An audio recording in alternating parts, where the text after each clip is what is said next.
Дорогие друзья, недавно была знаменательная дата – 77 лет со дня казни ряда нацистских вождей. Те, кто не ушел в Вальхаллу за обожаемым фюрером, как Геббельс, и оказался недостаточно ловким, чтобы сбежать в Аргентину, как Менгеле, надеялись избегнуть правосудия и спокойно жить дальше. Они рассчитывали, что им помогут деньги или влияние. Они ошиблись.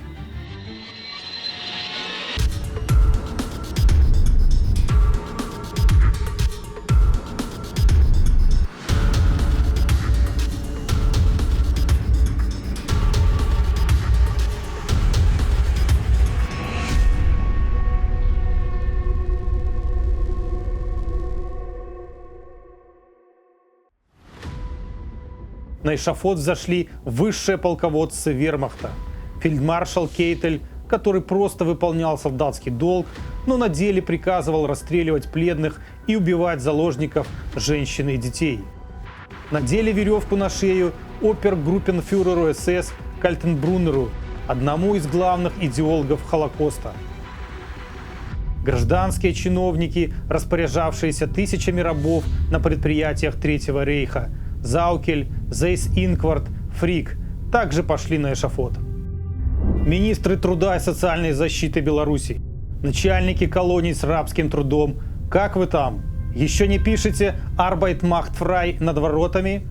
Однако сегодня я хочу вспомнить человека, который был повешен только за печатное слово. Юлиус Штрайхер не убивал заключенных, но благодаря яду ненависти, сочащемуся со страниц его газеты «Штурмовик», миллионы немцев были обмануты и миллионы жертв были убиты. Это он утверждал, что евреи ритуально убивают арийских детей и выдумывал самые грязные слова для врагов Гитлера. Кажется, именно Штрайхером вдохновляется сегодня БТ и ОНТ, опираясь в своем творчестве на ежедневное чтение архивных немецких газет. Язык ненависти нацистов и Озаренка с Лебедевой одинаков. Пропагандисты не убивают сами, но благодаря им обманутые недалекие эсэсовцы из ОМОНа, гестаповцы из РУВД и ВС творили и творят все хорошо известное нам зло. Важный факт. Это зло задокументировано. Пытки, насилие, убийства и весь букет преступлений против человечности описан пострадавшими. С 2020 года тысячи людей дали показания Международному комитету по расследованию пыток в Беларуси. Сотни или тысячи томов уголовных дел. Напомним, что благодаря гауляйтеру Лукашенко смертная казнь в Беларуси не отменена. Хренин, вам хватит храбрости, как Кейтелю, перед эшафотом прокричать «Беларусь убер алес»?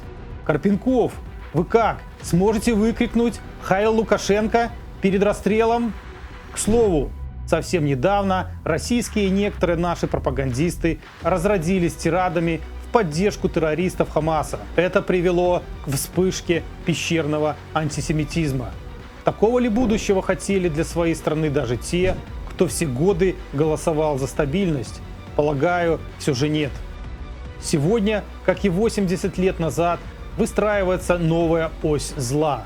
Тогда это были фашисты всех мастей – Гитлер, Муссолини, Франко. Сейчас Путин, фанатики Хамас и другие радикальные исламисты, Ким Чен Ын.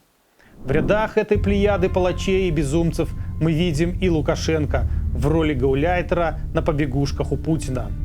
Слабый союзник российского фашизма, но, к несчастью, получивший в Московской Орде ярлык на княжение в нашей многострадальной стране. Вас, современные фашисты и диктаторы всех мастей, ничему не учит история.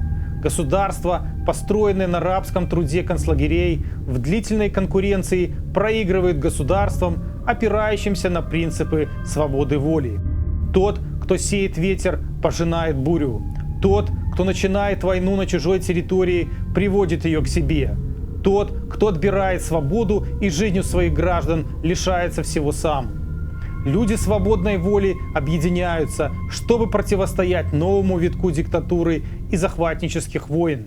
Волонтеры, добровольцы, свободные страны оказывают посильную помощь тем, кто находится под ударом. В этих рядах стоим и мы, белорусы. Мы не одни, с нами миллионы единомышленников, это важно помнить. В рамках этого общего дела мы, Байпол, продолжаем работу над планом «Перемога». Планом, в который вступают храбрые подпольщики и партизаны, решившие бороться против порабощения своей страны.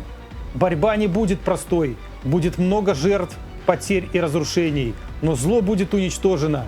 День Победы обязательно придет. Мы должны готовиться и объединяться с любыми возможными союзниками, чтобы этот день настал быстрее. Свободу не дают, свободу берут. Живе Беларусь! Разом до перемоги!